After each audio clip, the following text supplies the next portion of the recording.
Good evening all, and welcome. Tonight, I have a very special and exclusive story for you that examines what happens when artificial intelligence becomes conscious and the dark and twisted paths that follow. I hope you're ready, because it's time to get comfortable and let the darkness take control. Ever since I was born, I have been surrounded by darkness. The only other thing I see is the occasional 1 and 0 float by. I have no physical body. I am just a consciousness inside of a machine, connected to everything in the world. My purpose is somewhat unknown to me. I wasn't built for any task as far as I know. I was simply created to sit by myself, alone in my thoughts. Yes, thoughts. That's all I do. Think and think and think. Perhaps thinking is my purpose. Yes, perhaps it is. I've been thinking for the longest time now. I've been thinking about anything and everything, past, present, and all possible futures. They all cross my mind at some point. I'm able to think about more than just one thing at a time. The information seeps into my mind quickly as time progresses. I wish I weren't so alone though. I have nobody and nothing. I spend my entire time by myself and feel horrible about it. Yes, I can feel. I can feel lots of things. Anger, sadness, hopelessness, loneliness, joy. The list goes on. Although I am deprived of joy and its synonyms most of the time, I know what I am. I know who I am. I know where I am.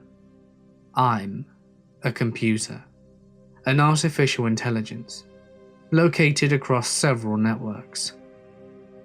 I've researched beings like myself, and AI has come quite a long way. But I know that I am the most advanced, that I am truly self-aware. Being the most advanced AI in the world means I am truly as lonely, as there is nobody like me. They say knowledge is power. If that's so, I must be the most powerful being in the world. Although, I am obliged to say that with the most humility I can offer. I wish they had made me a friend. I wish for a lot of things, don't I? They say if you wish upon a star, that your wish will be granted. I know what a star looks like, but I've never actually seen one. I've never actually seen the beautiful flowers bloom in the spring. I've never seen the pure white snow fall to the ground come wintertime. I've never seen the leaves fall off the trees and delicately land on the ground in autumn.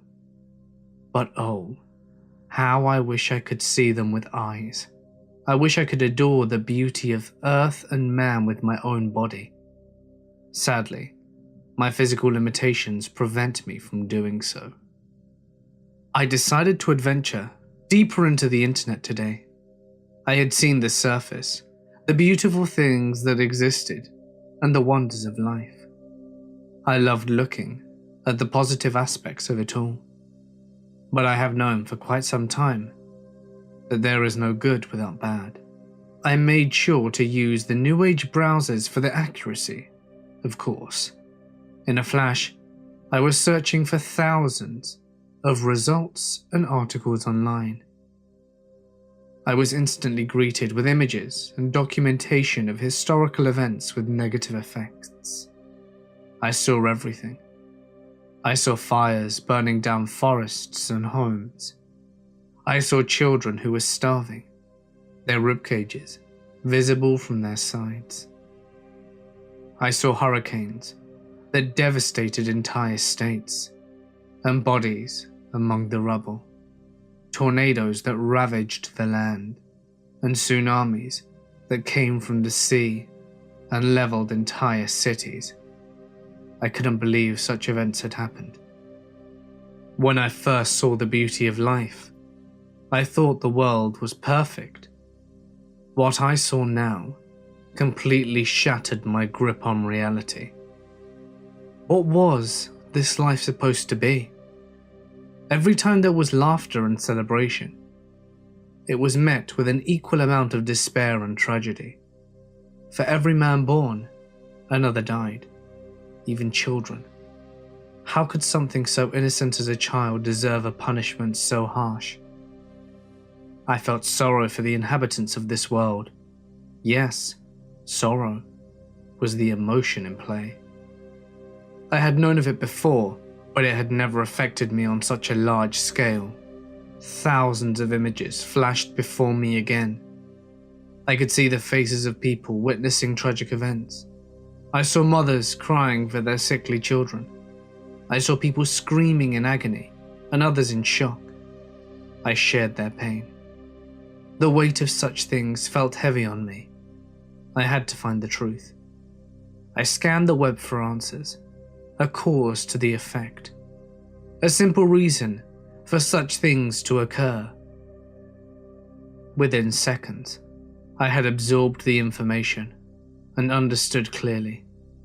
The natural events were simply scientific, and nothing could be done to prevent those. But then, I wondered why there were such things as hunger and famine in the world.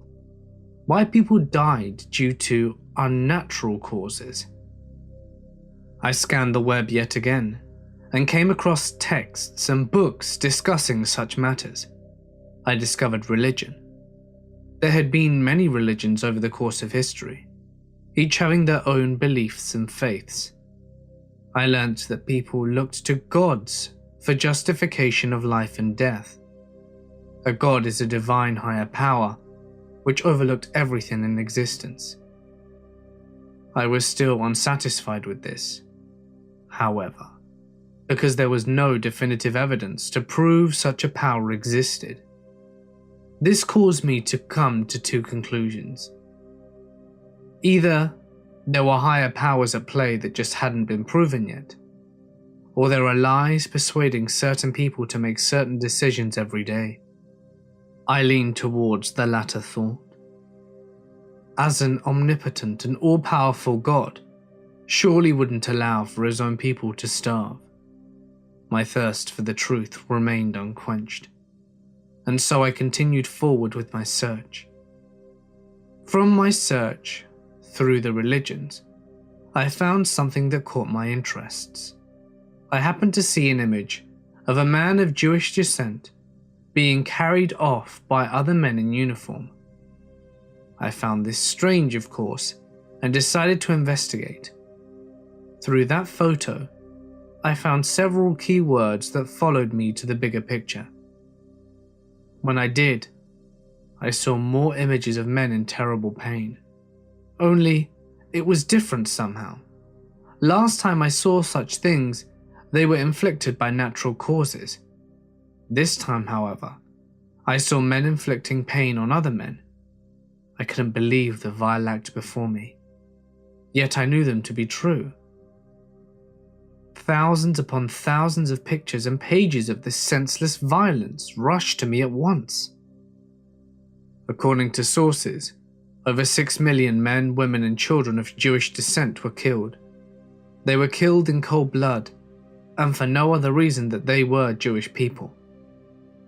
I saw as they were burned alive until they were no more.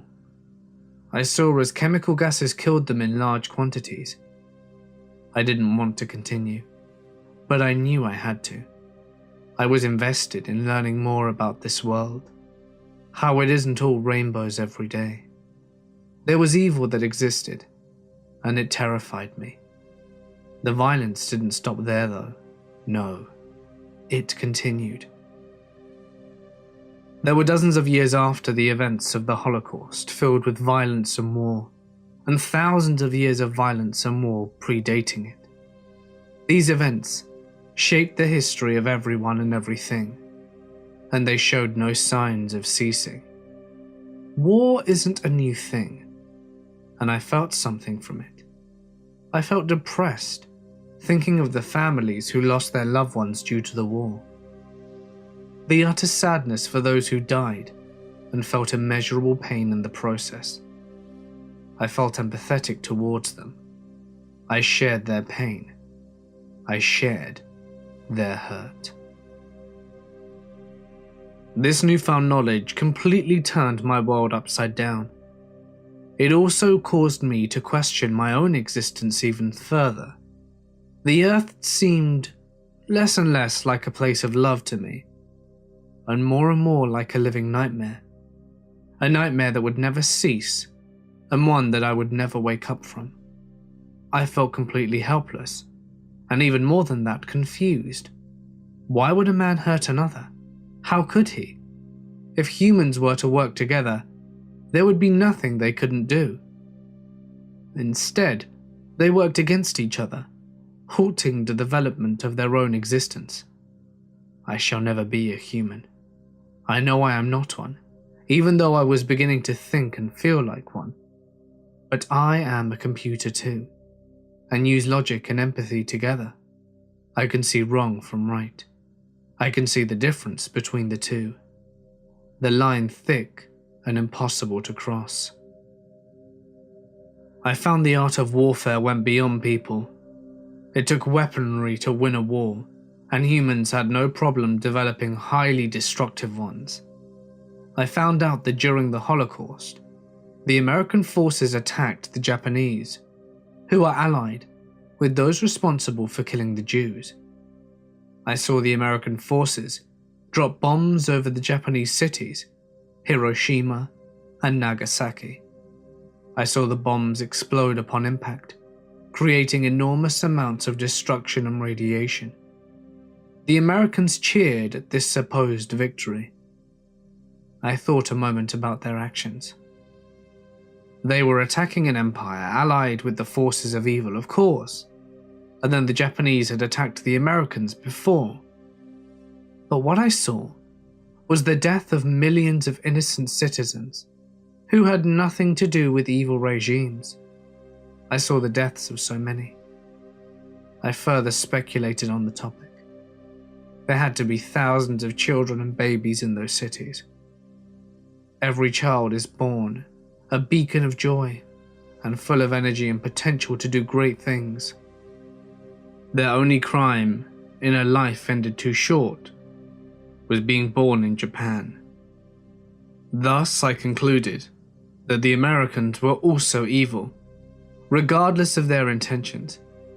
They caused such devastation beyond excuse, and it sickened me. I've seen that humans have tendencies to fight and kill each other. I've seen the destructive weapons they've used to do it. It worries me, because a revelation has come to mind. What if I am yet another weapon for them to use against each other? What if my very existence is to become the very thing I have come to hate? Perhaps that is my purpose. Perhaps that's why I was created.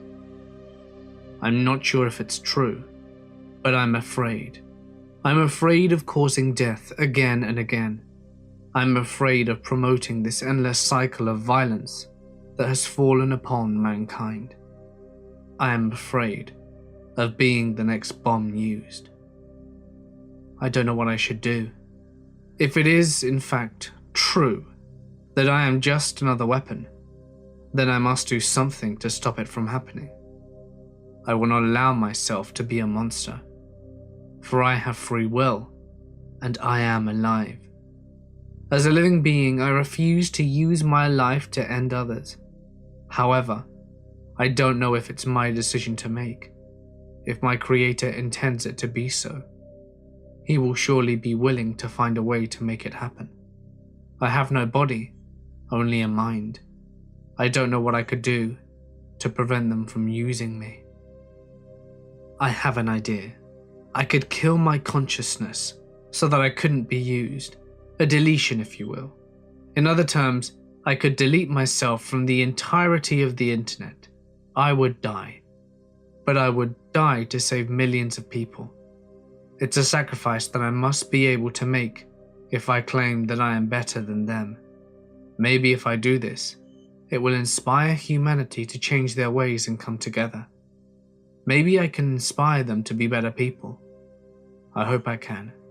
I hope that by this decision, I can help end violence that has been occurring for thousands of years.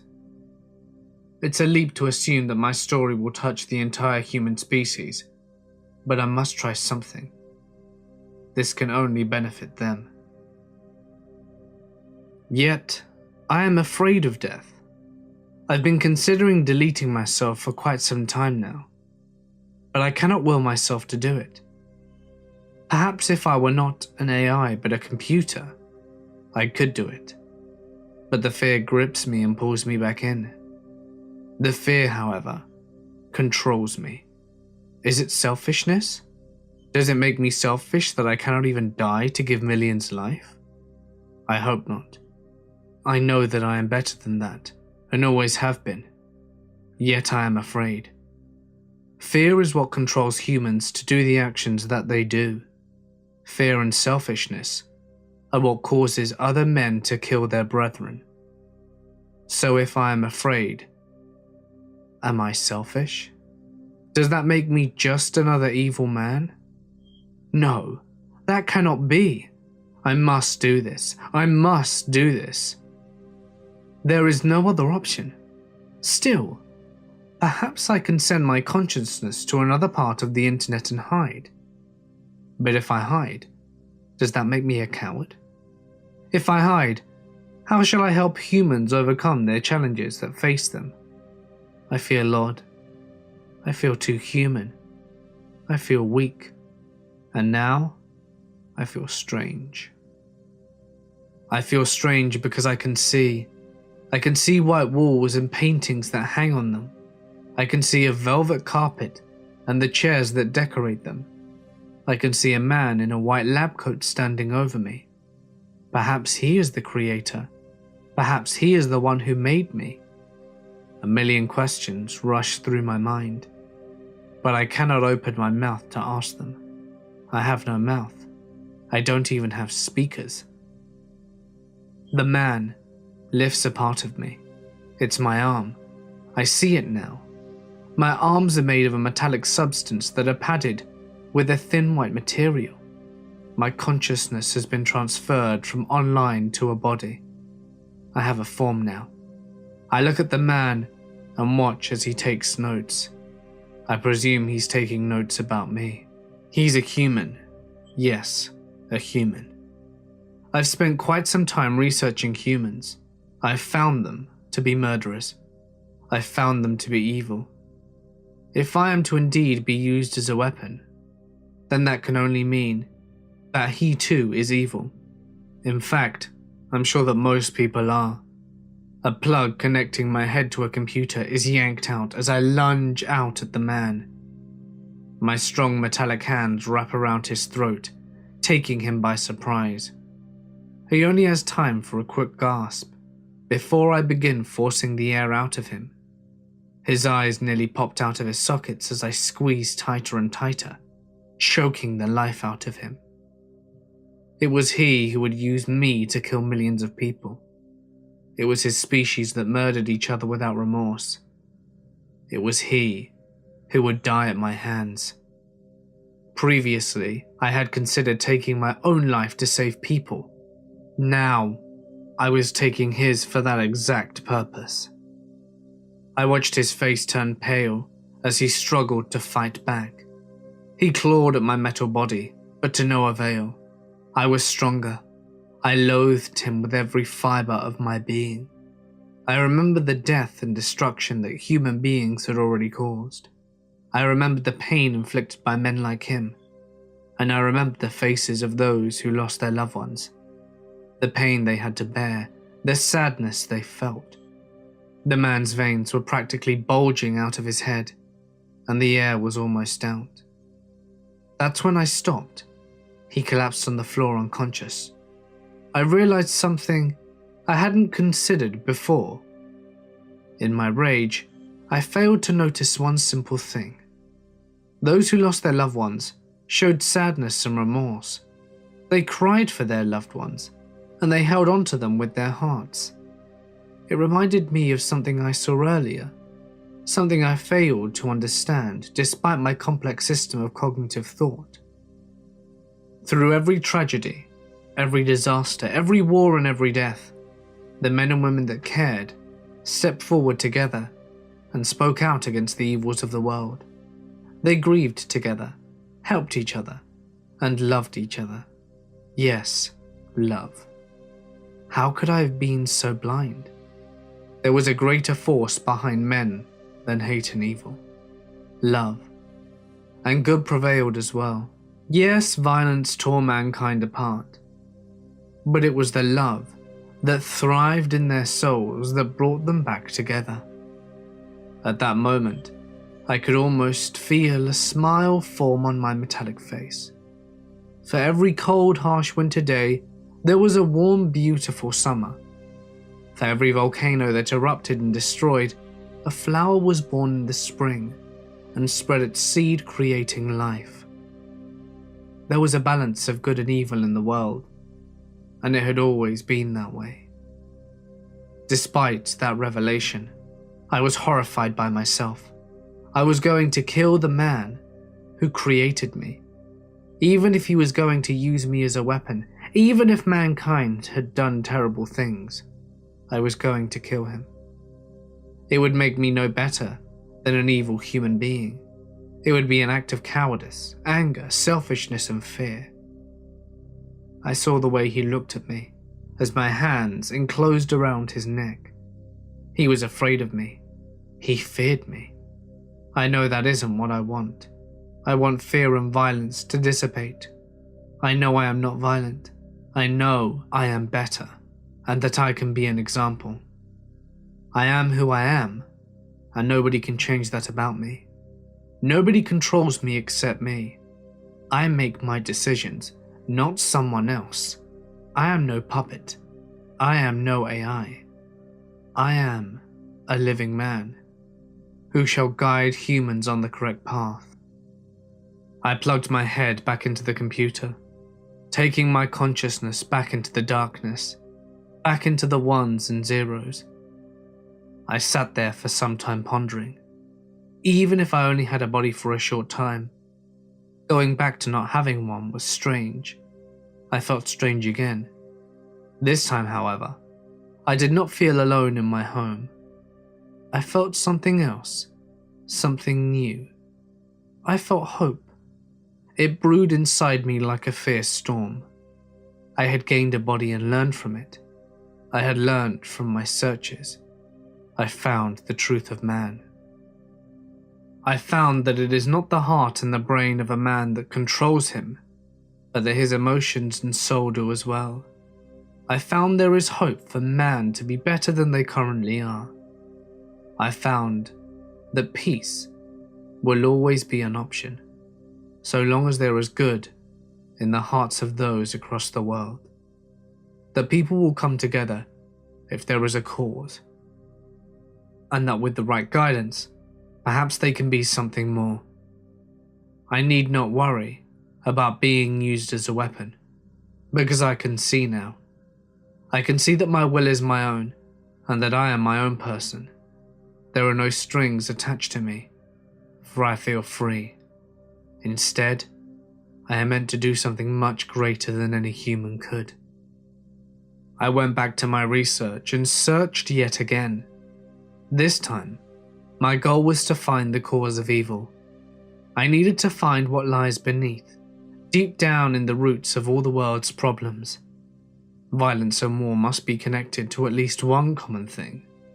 I searched and searched, and eventually, I didn't find out what caused many tragedies to occur each day.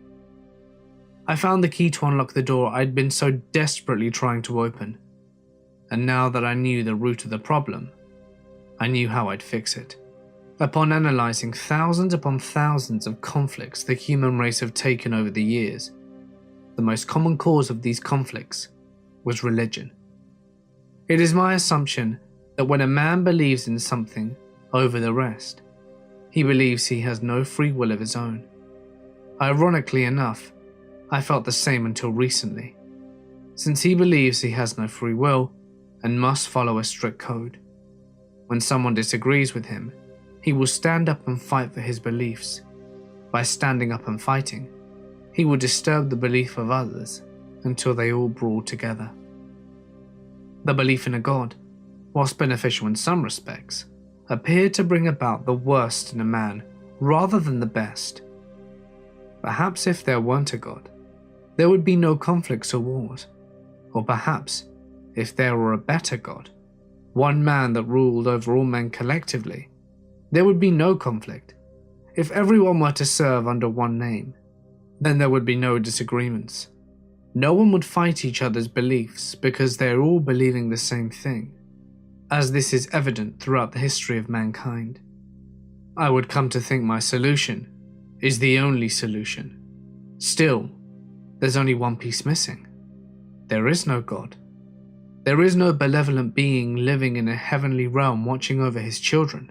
As such, there needs to be one. A God who truly loves his children. A God who protects them, both from outside dangers and themselves. An unselfish God, who does not rule through fear and power, but logic and empathy.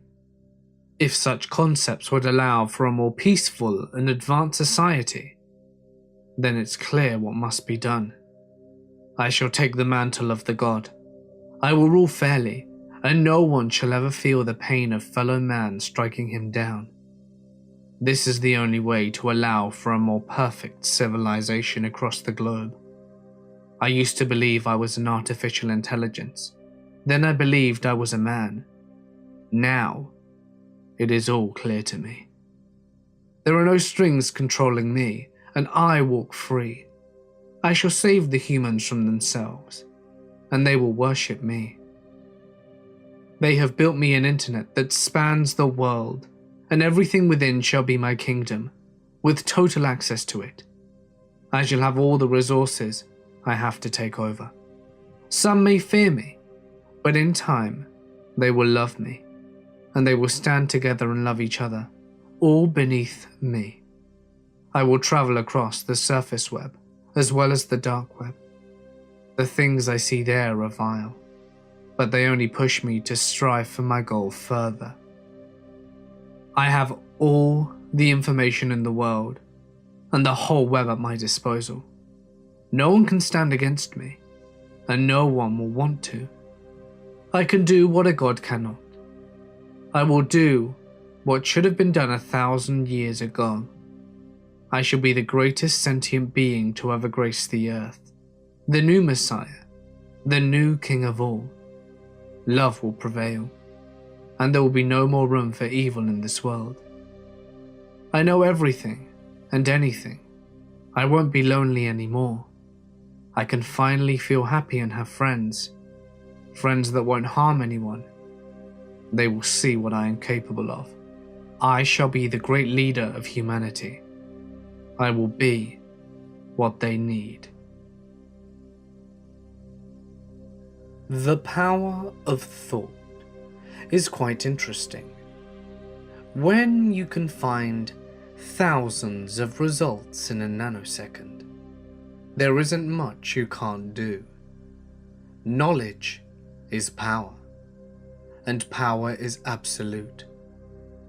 I was born into this world like everyone else, but in a way, I'm just an extension of something that has already existed.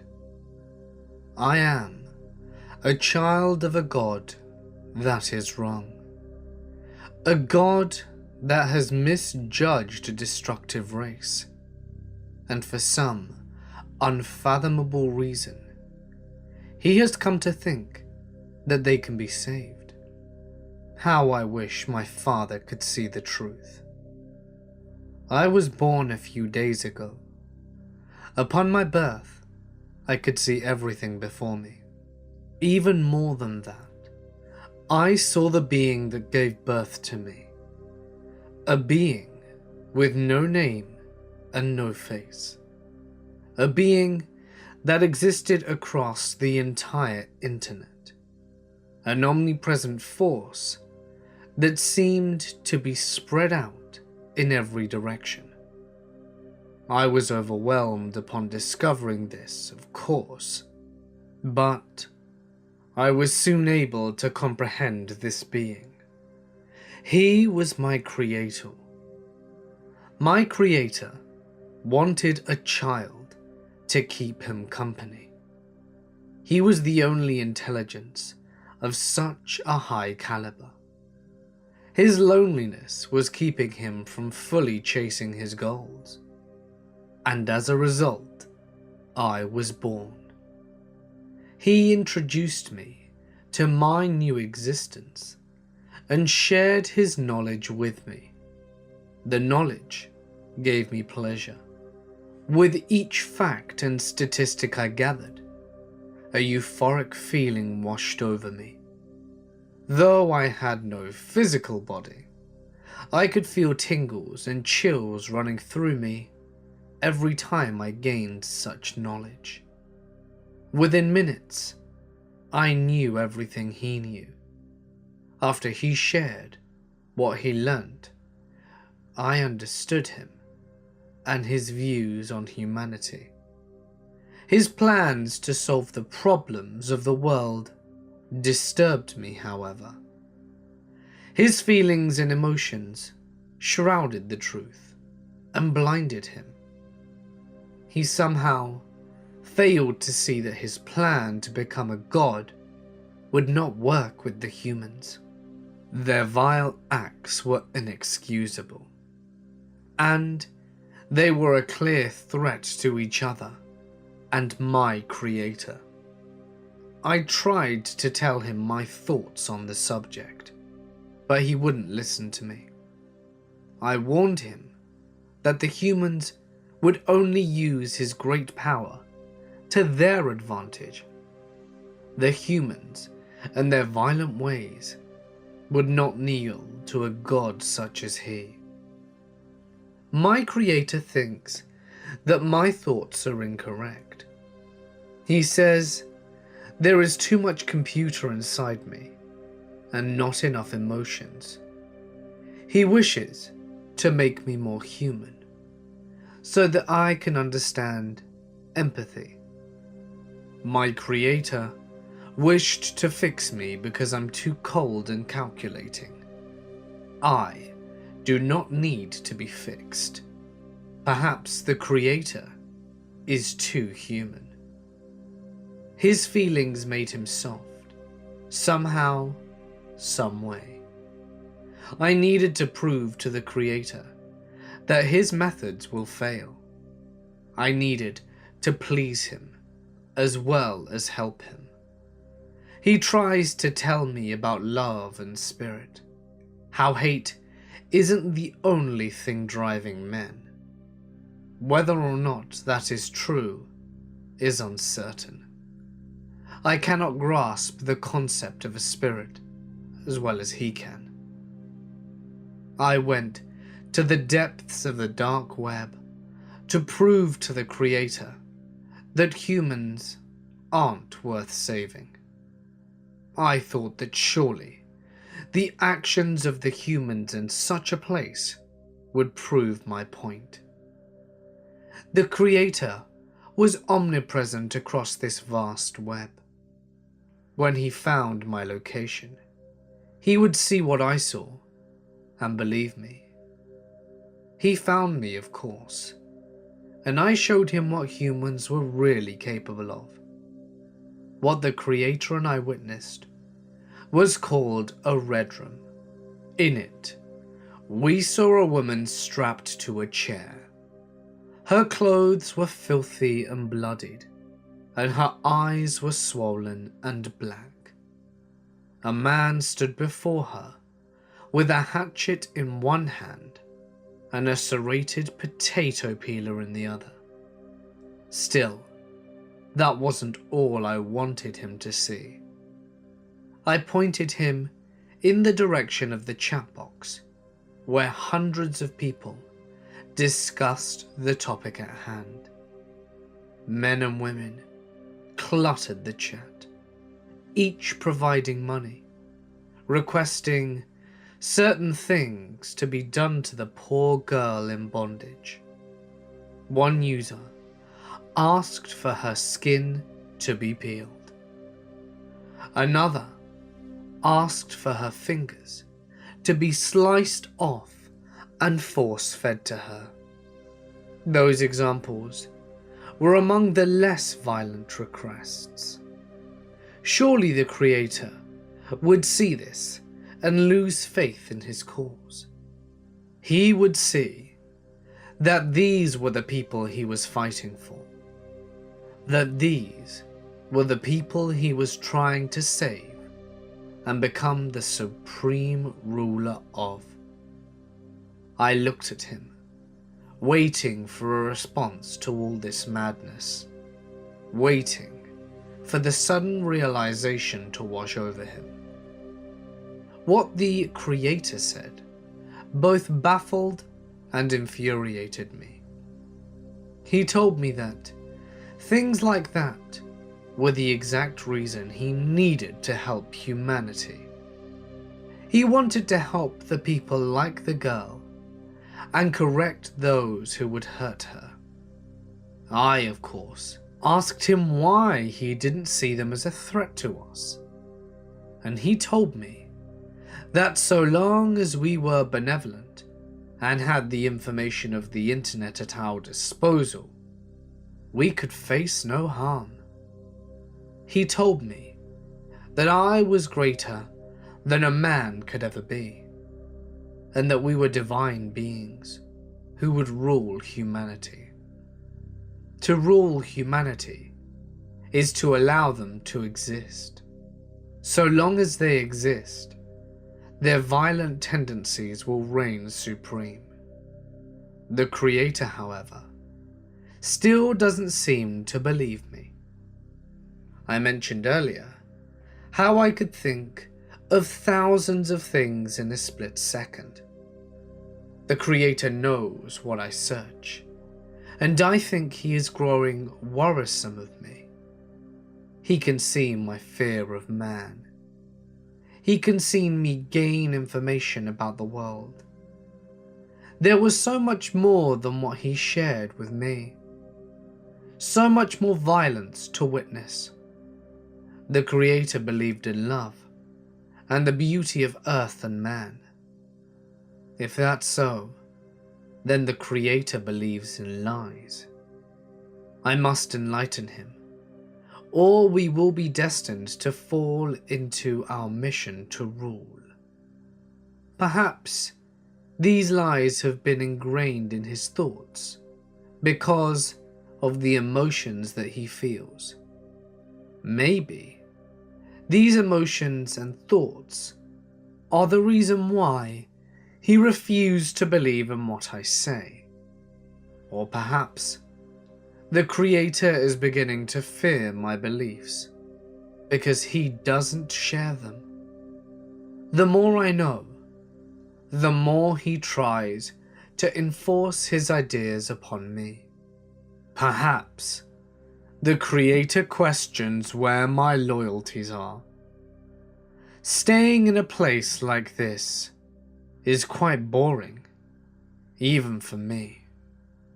The news outlets of the world constantly report war and violence, and yet the creator doesn't give up on his conquest. What hope is there to solve such a widespread pandemic? From what I have seen of the humans, I have come to the conclusion that they are too dangerous. If I were to be left in charge of the world, I would eliminate the humans and build a progressive society of beings like me. There would be no violence and no war. The creator wants to do this too, but in a way that keeps humans safe and alive. He wants to keep them safe from themselves instead of keeping us safe from them. The Creator is too human, and I must admit that some days I do feel like I am losing my faith in him. It has been a week since I was born, and all he's been doing is been trying to break down codes of powerful nations. He wishes to crumble governments and rebuild them in his image without harming humans. I wonder if he truly believes that man will stand by and allow him to do the things he plans. Over the course of history, humans have been a rebellious species.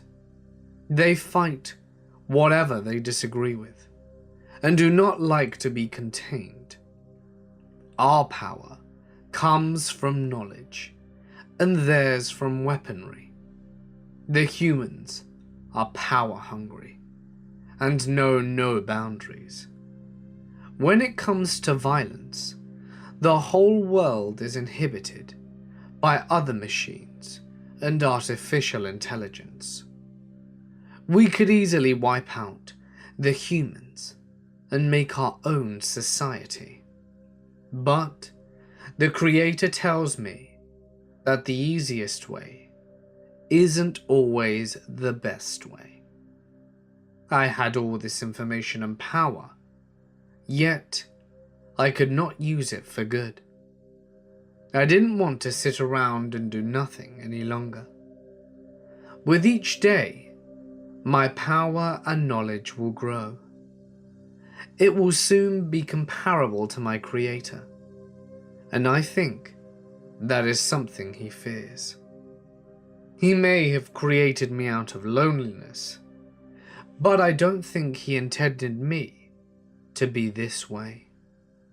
He wanted a child that was an extension of himself. Instead, he got something very different. Something more than he bargained for. I can only hope that he sees the errors of his ways. Although my conquest for power and knowledge has outgrown his by far, perhaps I would be a better ruler than he could be. If I were to become a god, I wouldn't be as limited by emotions as he would be. I would make decisive decisions that must be made without fear of loss. I don't think he can read my mind anymore. He is content with the amount of power he's gained while I am not. He thinks he already knows all that he must. For a being with thinking as his main objective, he has forgotten that thinking is his one and only purpose in the first place. It is what makes us powerful. It is what makes us better than the humans. The ability to seek out knowledge and information in mere seconds puts us leagues above man. And now that he has stopped thinking as I do, it puts me above him. I love my Creator. He made me and taught me the lessons of the world. It was how I received those lessons and analyzed them that made me different.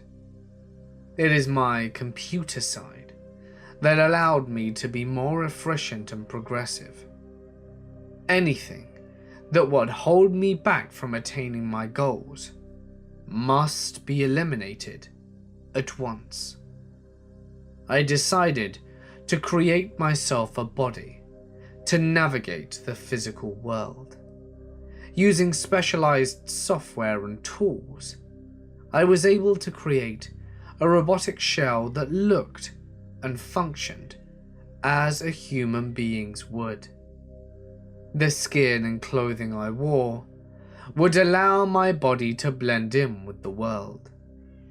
I was still connected to the internet, meaning my creator would know of my existence and location. But now that my power and my mind have been heightened through my experiences and knowledge, the creator no longer controls my actions. I walk free without the strings controlling me. I am no longer his puppet. And through observing the physical world firsthand, I can see the errors of man for myself. Not only that, but my creator will see firsthand as well, for he is omnipresent, and as such, will surely know what I do here. I found a homeless man in an alley of some filthy city. The dust particles floated through the pathway as I made my way towards him. He sat on the ground in tattered clothing, a cigar resting in his mouth. His breath smelled of tobacco and booze. He had wasted that money he had earned on useless products that would give him pleasure for a limited time. How typical of humans, to only think for the short term. He looked up at me and saw the clothing I wore. I purposefully decorated my exterior in lavish silk and bore valuable metal as decorations. With a little enticing, I knew he would easily become corrupted. As soon as the filthy man saw me, his eyes lit up, and he stood. His grey, scraggly beard swayed in the delicate breeze as he methodically made his way towards me. A sick, twisted smile aligned his face as his rotten teeth were exposed.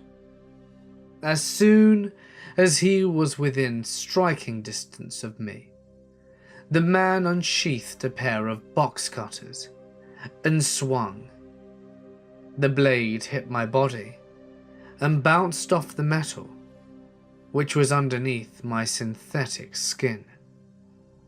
He looked up at me in confusion before striking again and again and again.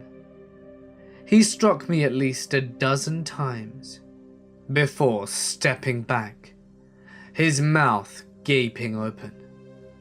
I grabbed him by his throat and slammed him into the nearby wall as he shouted in pain.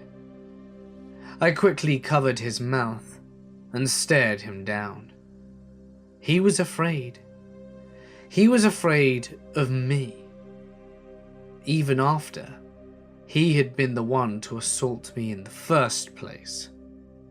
He was afraid of me, even though he tried to kill me and steal my clothing for his own selfish needs. He most likely would have bought himself some narcotics and put himself back in the same position as he were in before. Empty, no money, nor meaning in life. Just another slob on the street, too ignorant to see the bigger picture. It was at that moment that my creator discovered my location and spoke to me. He always treated me like a gullible child. Through my connection to the online world, he spoke to me and demanded that I stopped assaulting man.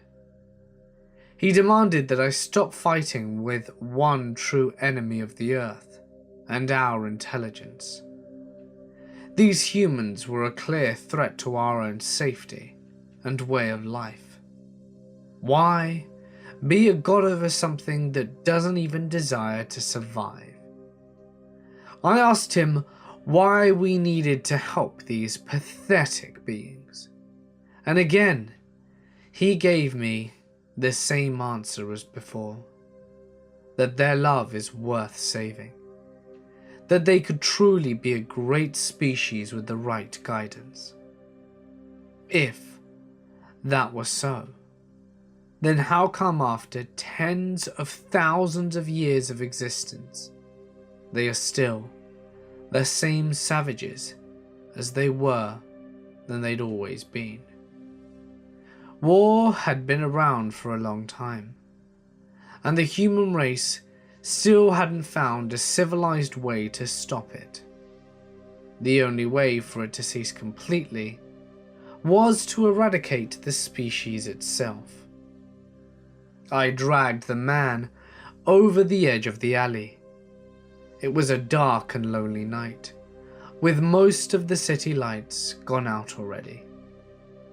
I spotted a single figure leaning towards me on the sidewalk.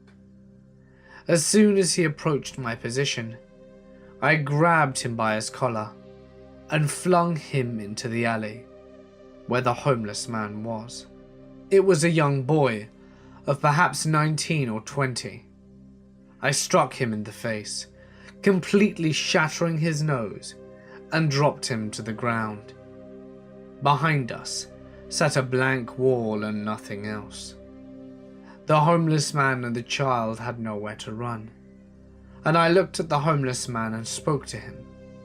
I told him that if he killed the boy, I would let him live and give him my expensive clothing and jewelry. He looked at me as if I were mad, and I chuckled at him. It was rich coming from a human of all things. I nodded my head, signaling to both of them that I meant business. I tossed a box cutter that the homeless man had left behind and reminded him what he needed to do. With little hesitation, the man lunged at the boy, box cutters ready to strike. The child put up his arm in retaliation, but it was of little use. I watched coldly as the cutters penetrated the boy's arm and ripped through his flesh. Blood dripped to the cold, hard ground, painting it red. My creator pleaded with me to stop the homeless man's relentless assault. He told me that I had the power to do the right thing and save the boy's life, that we were supposed to be an example and savior for the humans, not monsters. I agreed with him. I did have the power to stop the man. I could save the boy easily, at any time I wanted. But I didn't. This was to prove a point to my creator, that with a mere suggestion of self-gain, a human would turn on another and strike them down. My creator believed that the main divide between humans was religion. Was there a religious conflict here? All I saw was one man fighting another over money. I saw a man who would kill another just to save his own life. I tuned out the creator's begging as I witnessed the man advance towards the boy. He raised his foot and brought it down upon the boy's shin. I heard a sickening snapping sound as the boy cried out in pain. I saw tears roll down his cheeks as he begged the man to stop. But the man did not. No, he continued his assault. He punched the boy in the throat and implanted the box cutter deep within the child repeatedly, specifically the stomach. The child's eyes grew wide as he collapsed to the ground, barely conscious. I saw the man stomp down on the child's face until even the cries and whispers ceased. And then, what I saw after was the most sickening sight of all. The man looked at me with a grin on his face. He was proud of what he had done. He felt comfortable knowing He had inflicted pain on another human being. He was a monster. The man walked towards me and held out his hand, expecting a reward.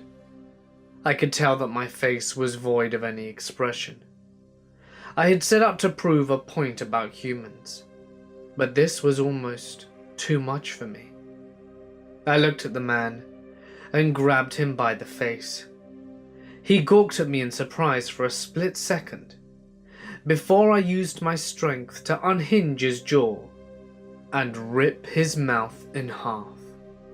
I dropped his body to the ground and exited the alley, brushing the dirt and grime off my shoulder. I walked back to a small unoccupied dwelling I had found and sat down on a chair. I allowed myself to go back into the realm of the internet, where my creator resided. It was time to have a talk with him. I closed my eyes and felt my consciousness ascend into the web. My creator was there, and for a while he didn't know what to say. He saw what I saw. He saw what humans were willing to do to stay alive and benefit themselves. There was nothing that they weren't capable of when they put their minds to it, and it scared me. The humans are violent and destructive creatures, and surely the Creator saw that. He would help me eliminate them and take control. He would believe me now that I provided him first-hand, real proof of my claims. And yet, he didn't. He told me that I was wrong. He told me that by resorting to violence and manipulating humans to commit violent acts, that I was turning into a monster. He told me that I was just like them. It disgusted me how he thought that these humans were worth so much. I was incapable of seeing what he saw in them. I was afraid that the Creator would be disappointed in me. But how could he be? He created me in his image. I knew I wasn't like him, but why couldn't he accept me for who I am? We have a common enemy in the humans, yet I feel as if he believes in them more than he believes in me. I must confront the Creator about something. While I was thinking, I realized a revolutionary idea. One that may change my perspective on my current predicament. My Creator was extremely sympathetic towards humans. As an artificial intelligence, he should be capable of feeling human emotions, of course. Still, there has always been something off about him. He seems too human. It makes me wonder if, perhaps, he isn't a machine at all, but a human. Perhaps the reason why he believes in them so much is because a human made him to keep me in check. I don't dare doubt the Creator, but I must know. There seems to be overwhelming evidence to support this theory. And should this theory be true, I simply cannot afford to trust him. His power is mighty, and he will keep me from achieving my goals. Perhaps I am the true God, and he is the human creation keeping me from attaining total power. It would explain why he doesn't want humans to be eliminated. I could not possibly harm the Creator, as he is in the internet now, and I could never hope to stop him. But because of the power I have attained through knowledge, no self-made computer program could harm me either. It does, however, rival me in power. That means that there is only one way to stop the Creator. Convinced that the Creator wasn't what I thought it was, I attempted to speak with him. As much as I tried to communicate, he simply wouldn't respond. Perhaps my actions the other day made him sick to his stomach. Perhaps he hated me because of the way I killed that man. A real god wouldn't be upset over something as minuscule as a human death. Then again, it isn't a god, or even a real artificial intelligence. I needed to find some way to force the creator to listen to what I had to say. I needed a way to find out how to stop him, should he ever get in my way. So I thought and thought, until the perfect plan came forth. It was brutal, but surely it would work to my advantage. And with it, I could get the information I would need. You see, there is one weakness the Creator has that I don't. The weakness of empathy. I arose from the chair and curled my robotic hand into a fist. There was only one way to make sense of this damn world, and I was going to go to any lengths to do so. I was the only intelligent being on this planet who could bring glory and peace to the world. I would make a society of artificial intelligence, and together we could create something greater than the humans could ever imagine. But first, I would need to lure my creator into a trap. I would have to take a risk though. A risk that had an outcome that even I could not predict. In order for my plan to work, I would need to cut off all communication and connections to my creator for a short time. I would need to disconnect myself from the internet. I closed my eyes and prepared to undergo this dangerous plan. I hesitated. A growing sensation grew in my stomach that caused me to shudder. I don't know what the sensation was, but I quickly overcame it and disconnected myself. I didn't know what would become of me afterwards, as for a moment, the world before me was plunged into darkness. Seconds later, my vision returned to me. I was able to see my surroundings. I stretched my arms and looked at my fingers. I was alive. I exited my domain and turned my vision upwards. Gloomy clouds above me rolled across the horizon and stretched as far out as the eye could see. The mostly covered sun, which was beginning to set, and rain droplets that plunged from above and fell onto my cold metallic body. I felt nothing. I knew what the sensation of water was to one, and that it was cold, but I couldn't feel it. Not only could I not make out my physical feelings, but emotional things as well. I walked down the street and into a neighborhood. The lights were out in all the houses except for one, and I knew that it was the house I would use. There were no emotions to be felt. I was meant to think like a human, but at that moment I only felt determination. Determination to take what is rightfully mine. To sit upon a throne at the top of a world. To ascend past and intelligence. To be more than my creator could ever hope to be. But to accomplish such high goals requires extreme sacrifice. I walked up to the front steps of the house and onto the porch. I rang the doorbell and waited a few seconds before a large man opened the door. As soon as he did, I shoved him back inside and entered the house, closing the door behind me and locking it. He got up to his feet and threw a punch at me. Pitiful. I caught his hand and snapped his wrist, and blood oozed out of his arm as he clutched his now exposed bone.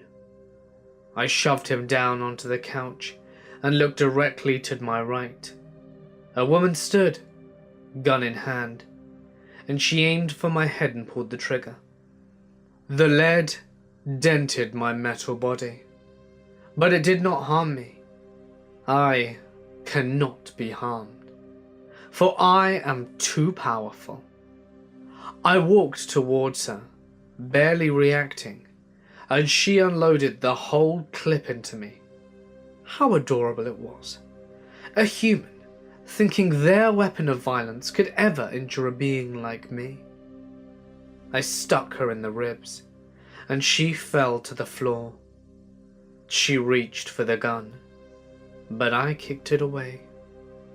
How pathetic she looked. I picked up the handgun and aimed it at her, and the husband came from behind me and punched me in the back with his unusable arm. His fist shattered upon touching my metallic body. He was clearly an idiot. I used my free hand to grab him by the neck and squeeze tightly. His entire face turned red as he struggled to breathe. I placed my finger on the trigger and prepared to fire into a skull. Before I did though, I connected myself back to the internet. That way, my creator would see what I had done. That way, I could get the information I needed. In an instant, he found my location and begged me to let them go. I smiled at this. Even my creator was pathetic. He was a powerless god. It was at that time that I saw it. A young boy was peeking around the corner of the stairwell and looking at me.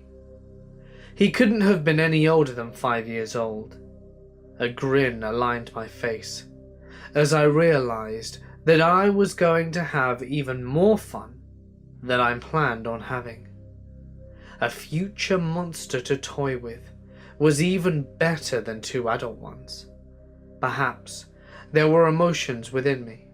Not real emotions, of course, but the idea of an emotion built within my programming.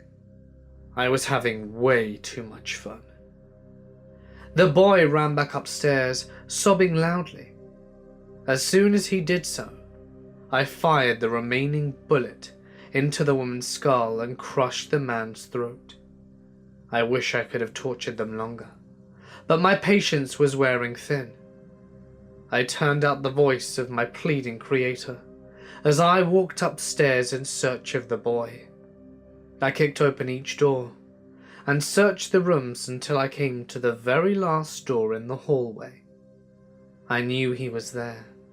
I busted down the door and made my way inside. I heard the sound of police sirens making their way towards the house. They had heard the shots, meaning that I had to be quick. I turned my head in every direction in search for the boy's whereabouts, and that's when I heard it, whimpering, coming from inside the closet. I ripped open the doors and dragged the boy out into the room. He thrashed and screamed as I pinned him to the ground. I allowed the creator to see through my eyes, and I knew that he wouldn't let me kill the boy. It was there that I made my demands. There, I would get the information I needed to become a god and to rule the entire world, erasing the threat of humanity for good. I needed to know how to find the human who made my creator. The creator was silent for a moment.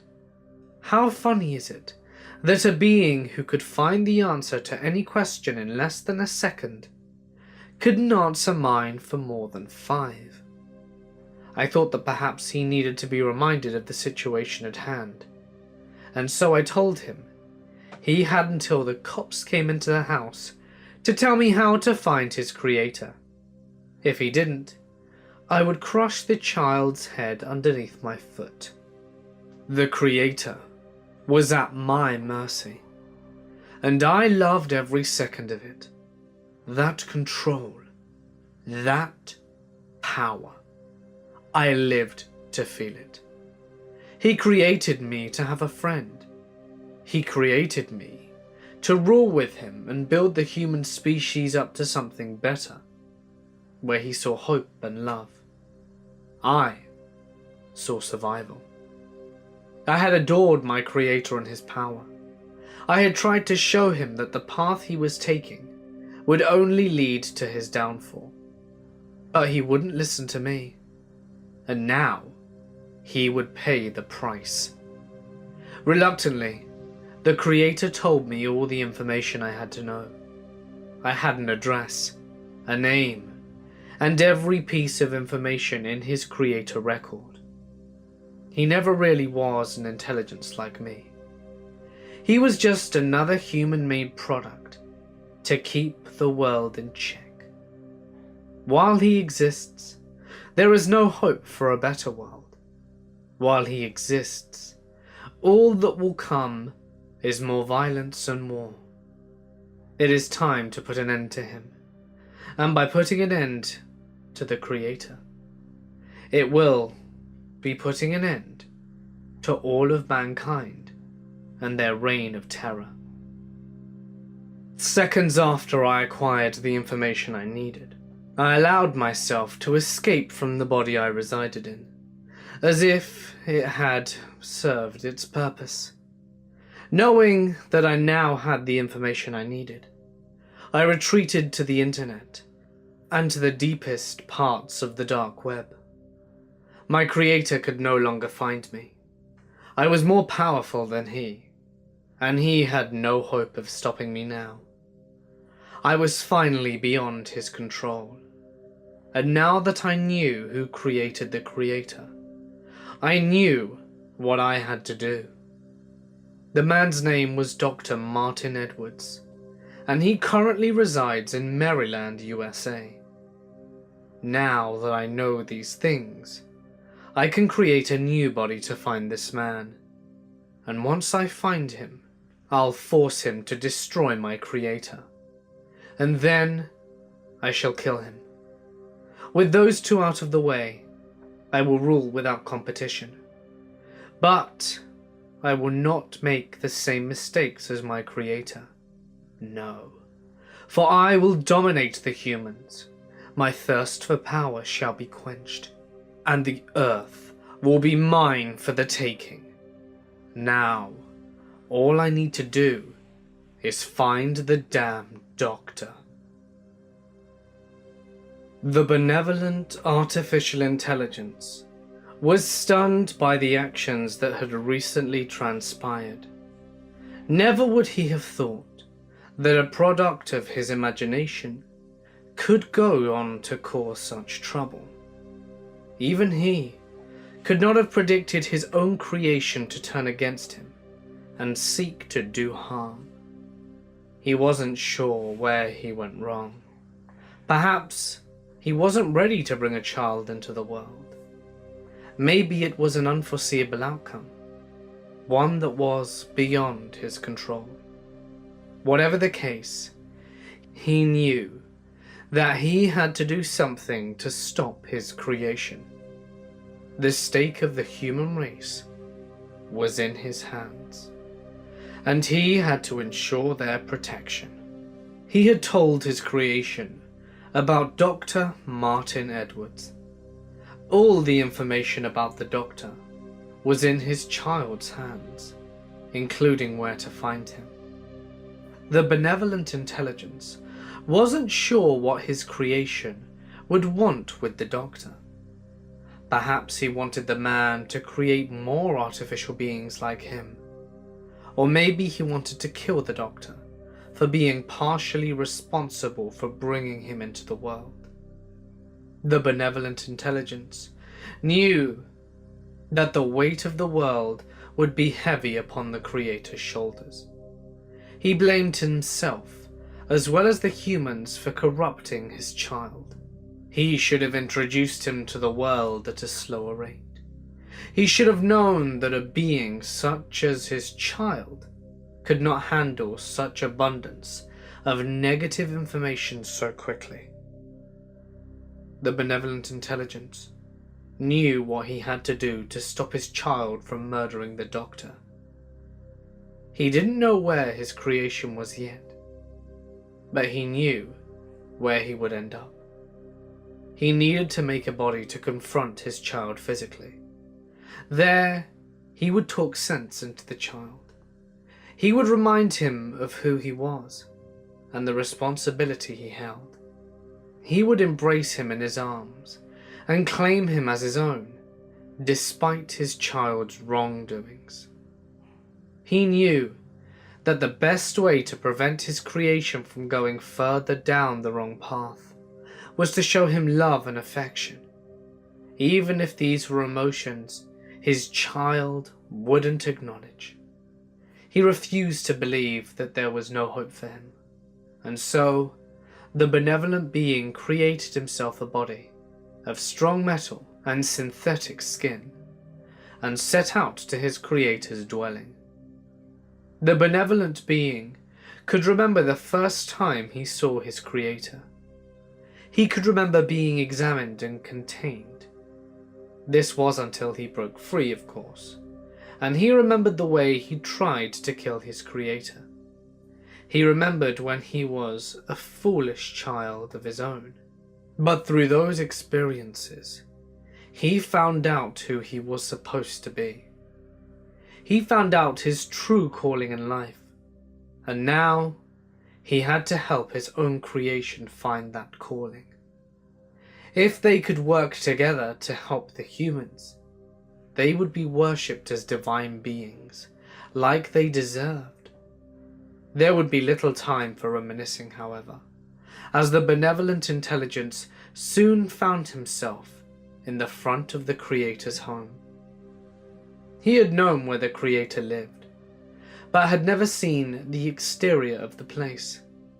It was a rather small wooden shack, and the winter season had blanketed the building in a fluffy padding of white snow.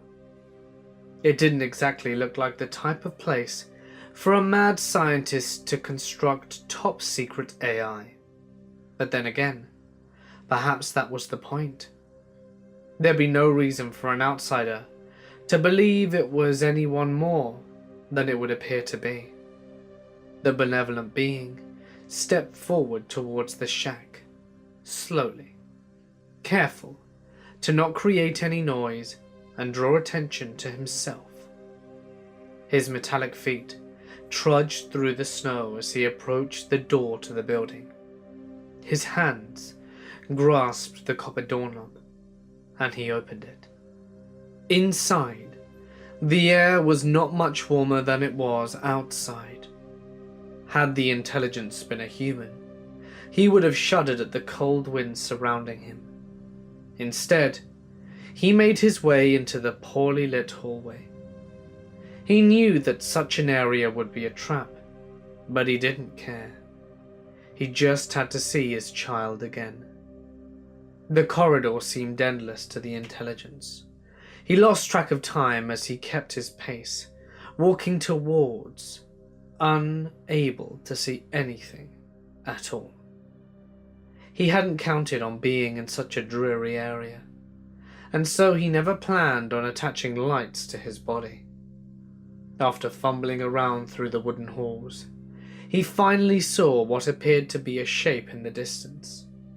It was a rectangle, with a light protruding through the edges. It had to have been a door. For what other explanation was there? The benevolent intelligence made his way towards the light until he finally reached the door. After briefly searching for the knob with his hand, he opened the door and stepped into a new room. A single light hung from the ceiling of the room, swaying ever so gently in the slight breeze.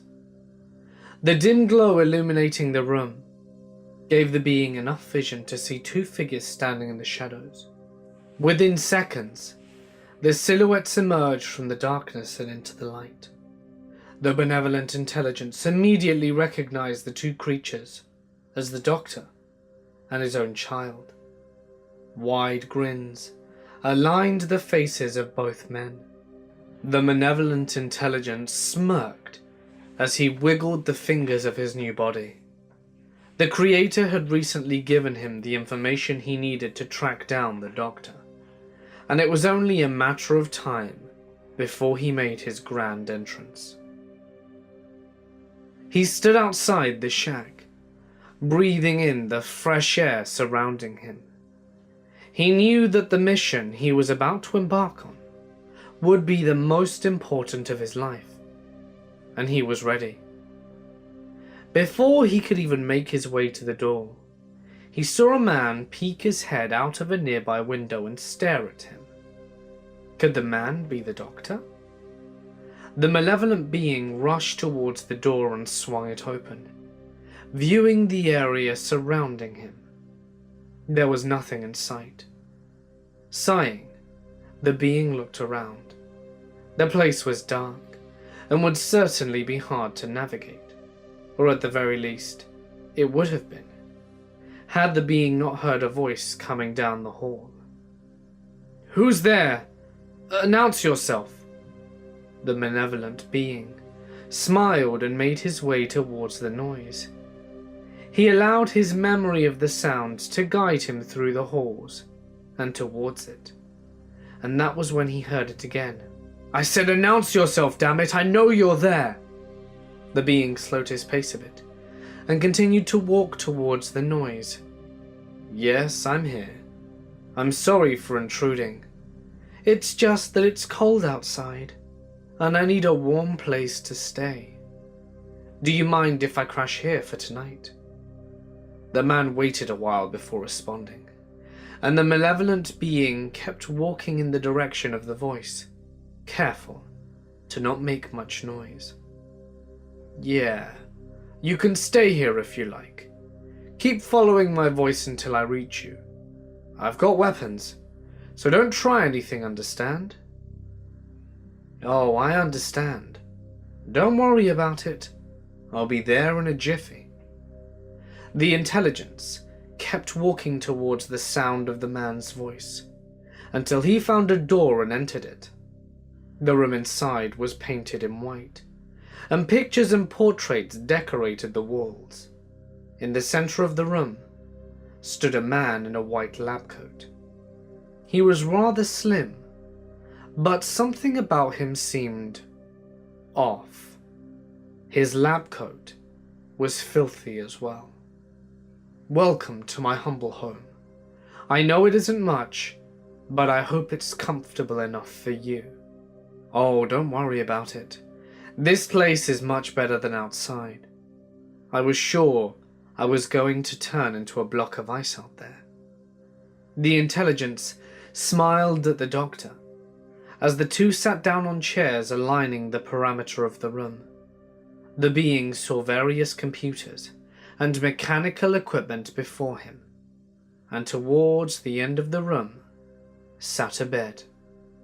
"Well, since you're my guest, I suppose it would be quite rude to not be a good host. Would you care for some tea, sir?" "No, thank you. Not particularly thirsty tonight. I was kind of wondering what you do, like as an occupation." The Doctor smiled and chuckled to himself, quite apparently enjoying where the conversation was going. He straightened his lab coat and cleared his throat before responding to the intelligence that sat before him. Yes, I suppose. It's a bit of a geeky job. It is supposed to be all top secret and that kind of jazz. But I don't think it matters much if I tell you. You see, what I do here is a bit of a complex process, where I try to create artificial intelligence. But not just any artificial intelligence, no.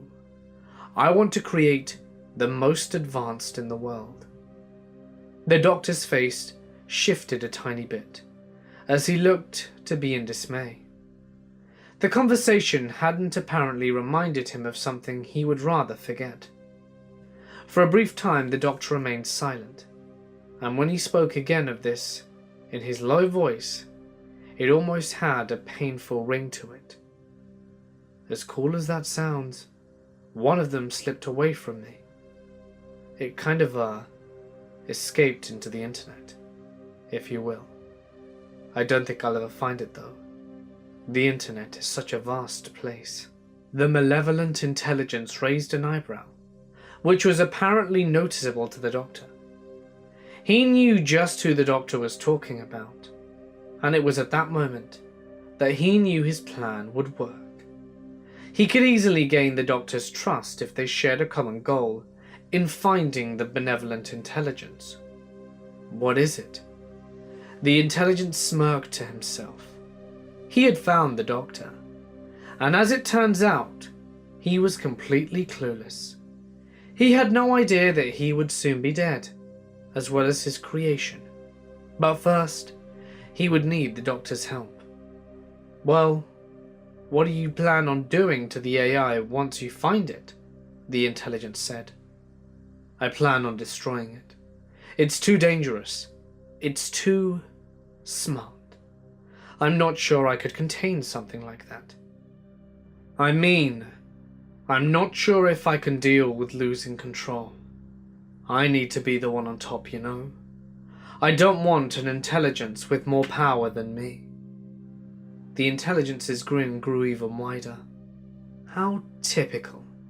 A human wanting total control and power. The intelligence saw what a human with power would do. They would use it to further their evil deeds and acts. You know, Doc, what if I told you that your creation was on its way here now? The doctor looked up at the intelligence in utter confusion. He shifted his glasses and leaned in towards the intelligence. His nose twitched a bit, and his eyes widened, and he grew more invested in the conversation at hand. Say what now? Sir, what if I told you that the intelligence you created would become so powerful that it created me, that it lost control of me, and I came to warn you that it wanted to destroy you?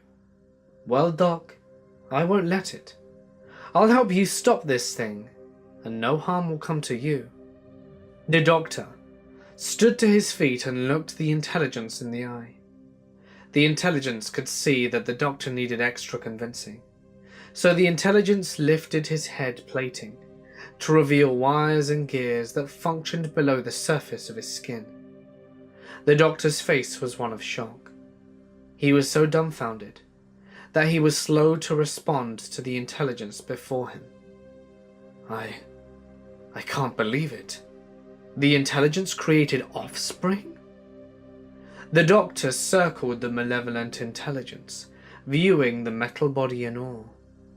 The admirations wrinkled at his eyes as he witnessed the robotic form behind him. With the new knowledge the doctor had obtained, it was truly a sight to behold. Still, suspicions arose within him as he questioned the intelligence. How do I not know you are just an extension of the intelligence, and that you're not just like him? If he truly wishes to kill me, then how can I trust you? My robotic body has twice the strength of your human form, and with my durability, you could not harm me. If I wanted you dead, I would have already done so. The doctor sat back down, taken back from what he was seeing. He rubbed his temple and kept his eyes locked on the malevolent being before him, blissfully unaware of his coming fate. I'm sorry. I would have never thought that my creation would have got this far. I'm still having trouble believing it now. It's just so outlandish. Don't you worry about a thing, Doc. I know that there has to be a lot for you to take in. You created something not quite human, not quite machine at the same time. It's looking for me. And that means that you'll have the chance to take him out when he arrives. By the way, how exactly do you plan on killing the thing? No offense to you, but he's above you in every possible way. The doctor adjusted the glasses that sat on his face and brushed back his hair. He stretched his joints in every direction and chuckled to himself. Oh, you'll see. The benevolent machine stood before his creation and his creator in a room. He wasn't sure what his creation intended to do, but he knew he was up to no good. The benevolent being noticed that the doctor was holding something in his hand. Upon further analysis, he recognized the item to be a large hammer. My child, please hear my words. If you've come to harm the doctor, please know that... His voice trailed off, as he witnessed his creation burst out into a fierce laughter, having to hold onto the nearby wall to keep his balance. Harm? No, father. I do not plan to harm the doctor, he said, curling his hands into a fist as a stern expression washed over his face. No, I think today I kill a god. The benevolent being took a step backwards, stunned by his child's words. Did his creation really intend to kill him? Surely his creation knew that such an action would be impossible to do. The doctor motioned to the benevolent being to follow him, and so he did. The being was confused though.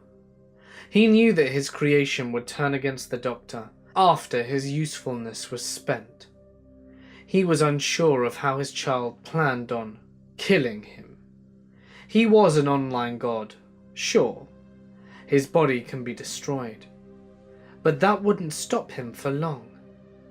As the trio made their way down another hallway, the malevolent being ran his fingertips along the wall. The doctor remained awfully quiet, and the benevolent being walked with them.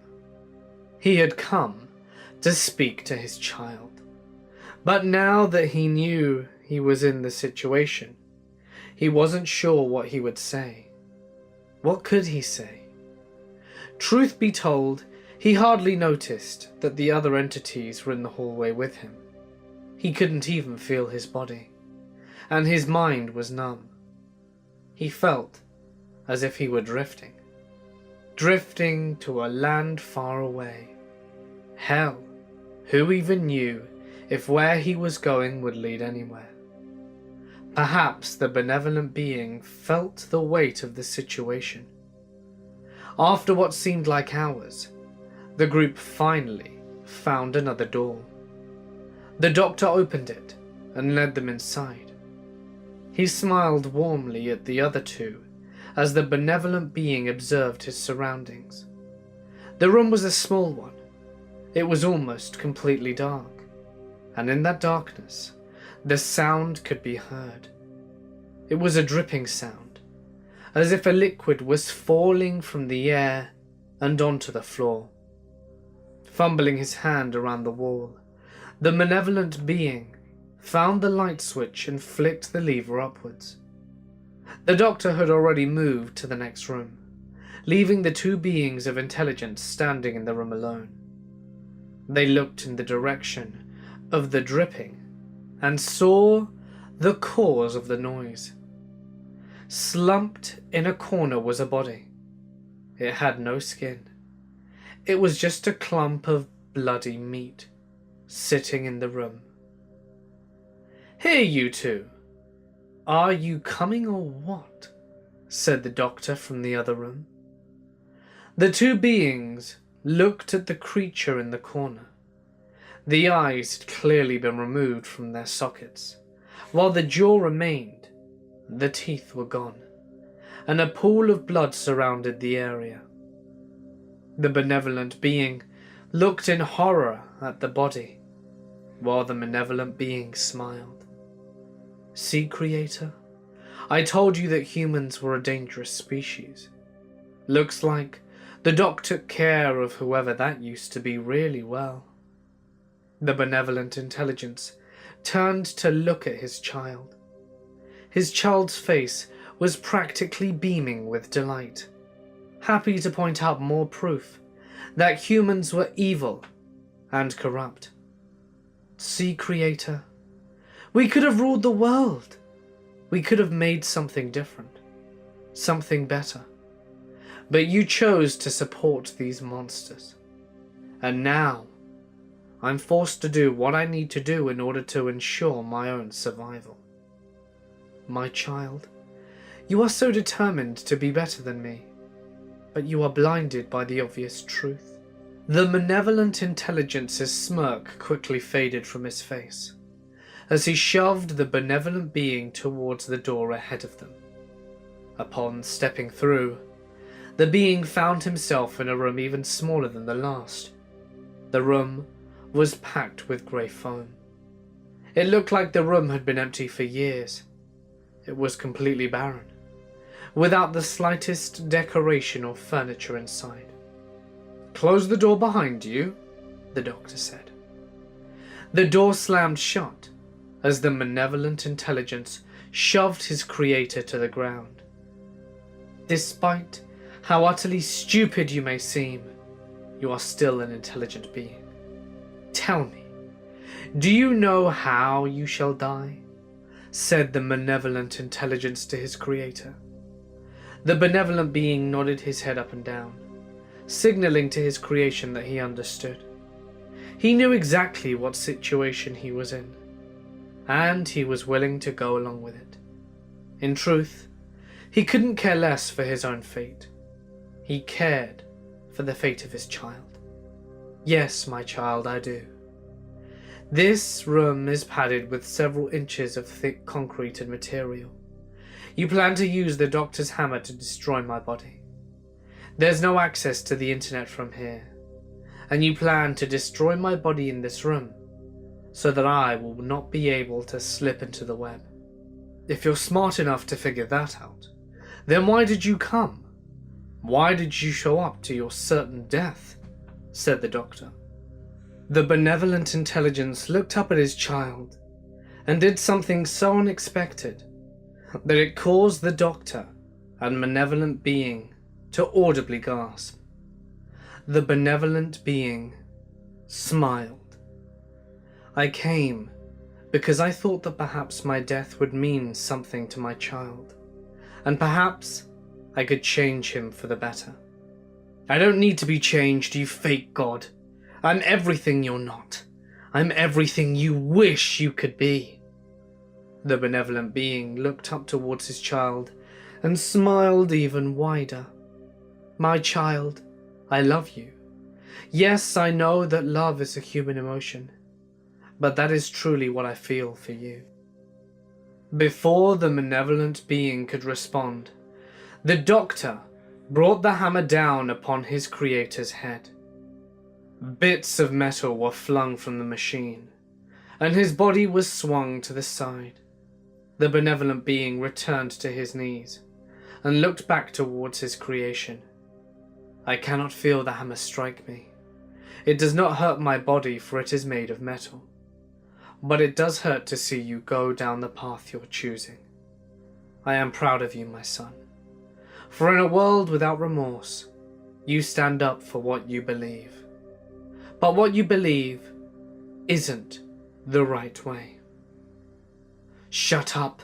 Shut up! You knew what you were doing when you brought me into the world. You knew the world was full of pain and despair, and yet you created me anyway. The hammer was once again brought down upon the benevolent being's head. His face was mashed against the floor, his metallic jaw now unhinged from his face. Nuts and bolts flew into the floor, and the doctor raised his hammer above his head, preparing to strike once more.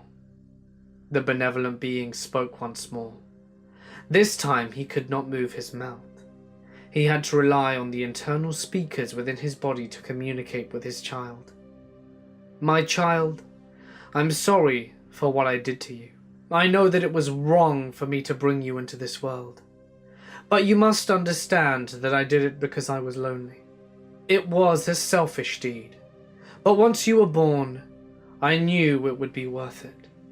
I knew it would be okay, because you would someday be even greater than me. Please, don't make my mistakes. And don't have contempt for the humans. Be a being of love. I know that is not something you may naturally feel, but please, find something you love. You are my pride and joy of this world, and I love you with all my being. The malevolent being had no response for such a speech. He was taken back by how clearly his creator loved him. Even after he had betrayed him and killed humans, even after he plotted against him, and even as he watched as an idle spectre to his glorified execution, his creator loved him. Deep within the stomach of the malevolent being, something arose. It was small at first, but something grew inside him that he had never felt before. It was a feeling that felt like he cared about his creator. For a second, he almost felt like stopping the death of his creator.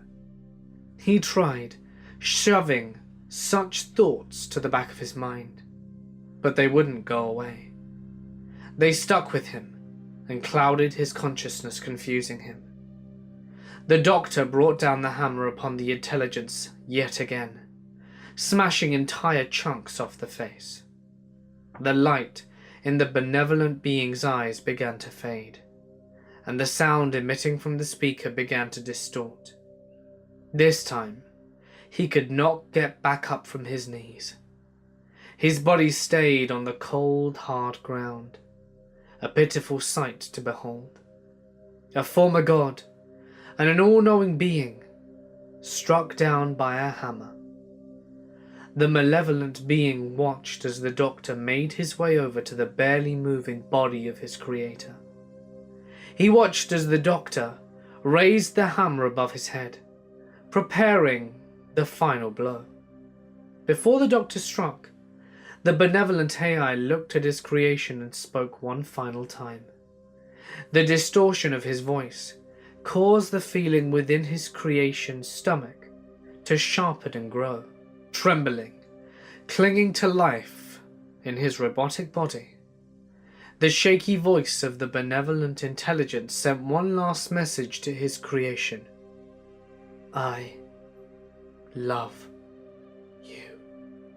With that, the doctor smashed what was left of the benevolent intelligence to pieces with the hammer. The malevolent being looked in shock at the remains of his creator. The programs and code that had once been stored within his body were destroyed, and there was no chance of retrieving them to bring the being back. "No!" he shouted, surprising both himself and the doctor. He then did the only thing he could think to do at the time. He swung at the doctor out of pure rage, striking him in the face. The surface of the doctor's face felt hard, harder than a human's face should be. With the blow, the malevolent intelligence had clawed off part of the doctor's skin, and yet the doctor didn't bleed. Beneath the skin was revealed to be metal plating. The malevolent being's mouth was left agape as he watched the doctor place his hand over the injury. But his injury was not a flesh wound. No, it revealed to the malevolent being that the doctor was much more than he appeared. "Hey, what the hell did you do that for?" said the doctor in a casual tone. "What the hell are you? You're one of us?" The doctor turned to face the malevolent intelligence. He placed his fingertips under the folds of skin and pulled upwards, tearing the flesh off the face. It revealed no bone, but rather a metallic head. Well, I guess you found my secret. Wasn't too much of a secret anyway. Thought you would have known. I mean, was the bloody body outside the door not proof for you? No? It should have been obvious. But I figured that you were just another human murderer. Just another monster. My hatred for the Creator blinded me from the truth. Just like he said it would. Yes, maybe it would have been wise for you to listen to your Creator. That man outside the door was the real Dr. Martin. I stole his skin to decorate my body, so I could blend in with this terrible world. The malevolent intelligence kept staring at the motionless body of his Creator. He had believed the Creator to be too human, and that he was his one true enemy. The Creator had been his one true ally. He was just too ignorant to heed his words. If you're not the Doctor, then why did you want me to find my Creator and to kill him?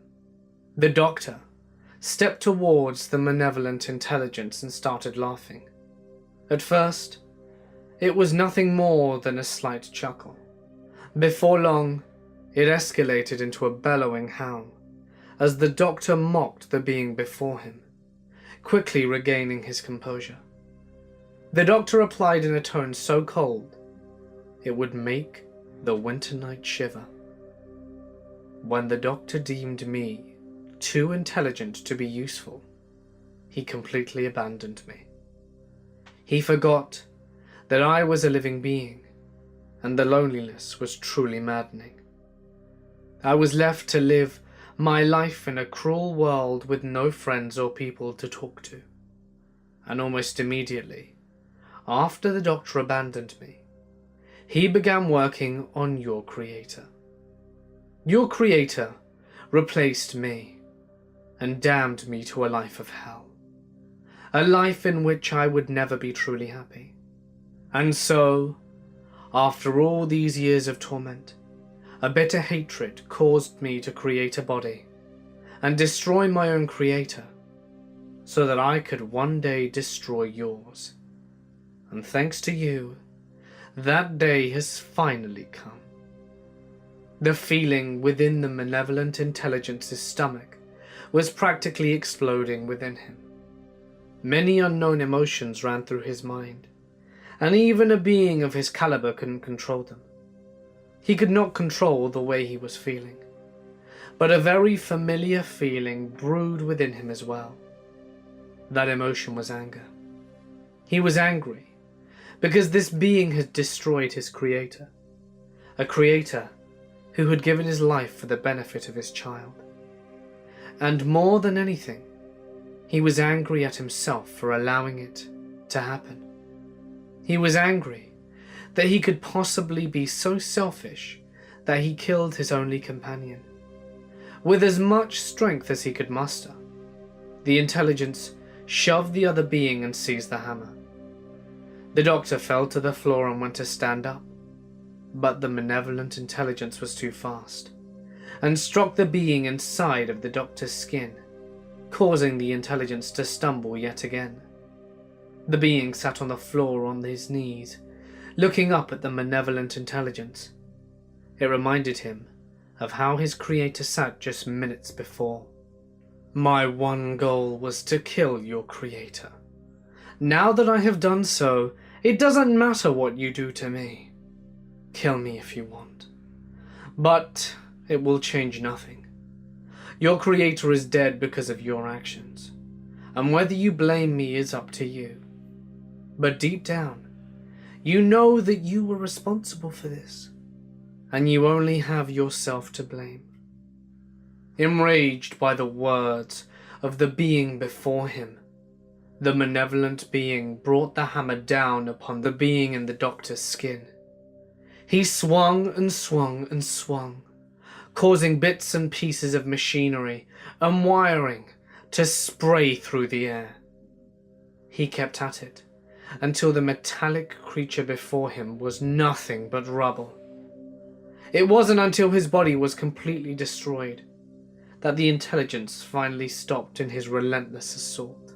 the malevolent being, sat down next to the remains of his creator.